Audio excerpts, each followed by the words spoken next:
La journée Color Days, c'est un ensemble d'animations depuis le départ du consommateur de son domicile avec la radio par exemple, jusqu'à l'arrivée au magasin avec des animations, en passant par des œuvres d'artistes sur des 4x3, sur beaucoup d'émotions.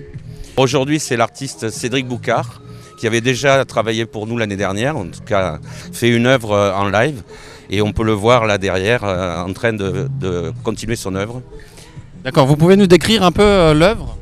Là, je pense que c'est pas encore terminé, donc je laisserai Cédric Boucard expliquer ce qu'il a fait.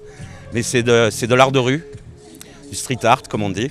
Le street art, c'est des œuvres en live faites sur des murs, dans des lieux insolites.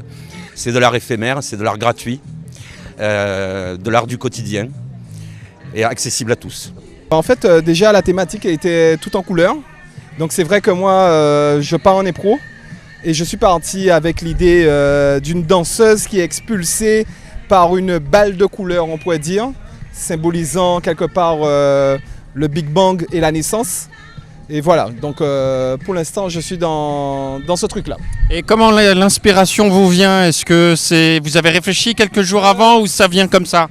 Alors c'est vrai que je me suis demandé qu'est-ce que j'allais faire. Mais vu que les idées fusaient et je n'étais pas décidé, ça a été vraiment aujourd'hui que, en faisant, avec la musique, l'ambiance, que je me suis lancé dans cette idée.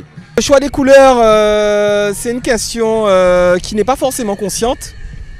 Donc c'est un travail plus avec la sensibilité. Donc intellectuellement, je ne vais pas t'expliquer s'il y avait eu une formule mathématique pour mettre les couleurs. Donc ça donne ce qui est en impro. Voilà. D'accord, c'est en fonction de l'inspiration du jour. Vraiment en fonction de l'inspiration du jour et voilà, quoi, de l'ambiance, de ce qui nous entoure, sachant que je reste quand même dans la thématique de tout en couleur. Nous avons proposé une nouvelle surface d'expression pour les artistes et on leur a proposé de designer nos machines Oblo et puis des tasses et des mugs que vous pourrez retrouver dans les hypermarchés de Lille à partir de demain, qu'elles seront exposées. Et puis vous pourrez les retrouver toutes avec les artistes de Martinique à la Fondation Fort à partir du 20 mai. Pendant 15 jours, vous pourrez retrouver donc toutes les machines, les tasses, les mugs où ils se seront exprimés. Alors on a eu des artistes en Martinique, en Guadeloupe. En Guadeloupe, vous avez Alfredus, Misère, Myriam Maxo, Cédric Boucard, Yessou.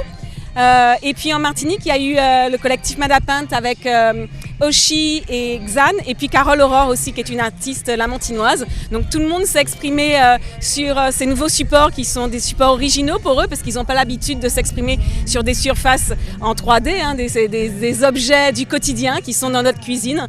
Donc toutes ces machines sont des machines uniques qui seront exposées à la Fondation Fort à partir du 20 mai en Guadeloupe.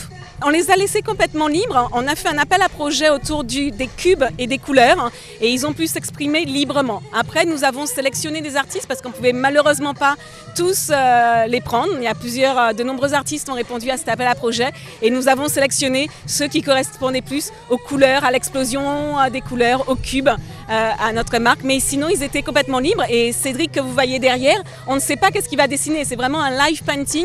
Il est complètement libre, simplement de le faire autour des couleurs.